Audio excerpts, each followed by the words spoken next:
Good morning, you're watching NewsX and I am Medha.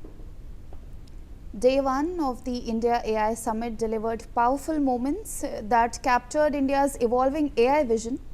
Union Minister Ashwini Vaishnaw led the charge against deepfakes, calling them a serious threat to trust and democratic integrity and stressing the need for strong safeguards and responsible innovation.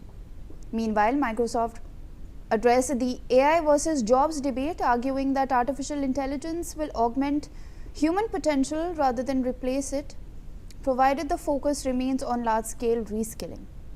India's chief economic advisor V. Ananta Nageshwaran echoed these concerns, emphasizing employability, education reform and skill alignment to ensure India's workforce remains competitive in an AI-driven global economy. Adding a creative perspective, Prasoon Joshi, chairperson of the Central Board of Film Certification, reflected on the future of storytelling in the age of AI. From fighting misinformation to protecting jobs and redefining creativity, the summit's top moments showcased a clear message. Let's take a look at these key impactful moments.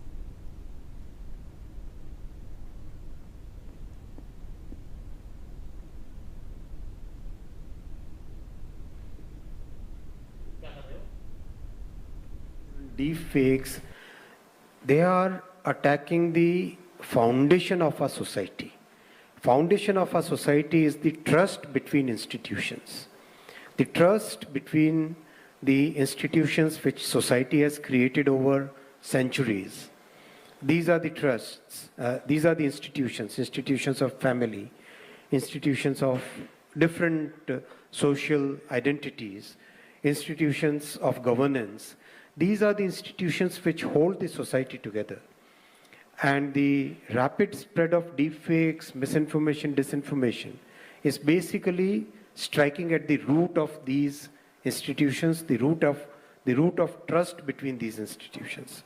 And I think the social media platforms, the AI models, the creators, all of us will have to take the responsibility for making sure that the new technology is strengthening the trust rather than belittling it, rather than reducing it, rather than creating that breakup between different institutions without creating the alternative. And there again, there will have to be a technical and legal solution which has to be there. I have interacted with the ministers from more than 20 countries on this, and including some of the most liberal countries. And practically every one of them believes that time has come when the society has to look at it with a fresh, in a totally new way.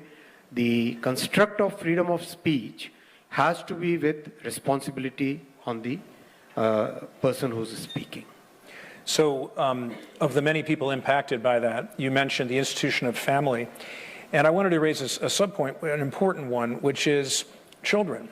The consideration to ensure that children and other groups are protected from, from AI-generated content. I mean, children around the world a young girl could be, without a permission, placed in an adult movie. Individuals could all of a sudden find themselves starring in movies without getting paid for it and doing things they wouldn't necessarily do in normal life. But about children, how do we protect kids and families? What do you think? This should be non-negotiable for the entire country. Yeah. This should be non-negotiable for the entire human society. And we believe that this will require very strict legal as well as technical measures. Yeah, I agree, and that's wonderful, and I can agree completely. I just want to say in America, we are behind this piece of legislation called No Fakes, which is trying to address this issue while preserving our right to tell stories, but at the same time making sure those guardrails are in place. And all of our product has parental controls. Our product, the stuff made by our 7 studios, are curated content. You can't upload a new Netflix show on your own. It's Netflix that does it, and they're curated, and they're rated. And so what we do in America is we make sure that people understand what they're going to be seeing. Our movie rating system in the United States has R and PG and G, and it's been around for 62 years because parents, 92% of the parents trust that we're going to at least tell them what their kid might see if they go to this theater, so they're not completely surprised by it. And so the point I wanted to make is simply, there's a big difference between user-generated content, something that's uploaded and unregulated and uncontrolled, and curated content where we've already put a tremendous amount of thought into what's being seen. And I think that distinction needs to be remembered, certainly in our opinion. A quick point here. When you mention the OTT world, my request is, in the digital world, there are no physical boundaries. In that scenario, it's very easy for the OTT platforms to kind of forget the cultural context. Cultural context is very important. What is normal in one society may not be normal in another society. Absolutely. And that's where I think global platforms like yours, like Netflix, must make sure that the cultural context of the countries in which they are operating is fully, they should be aware of that cultural context, should modulate according to that cultural context, and work by the constitution and the legal framework of that country rather than the framework of the parent country.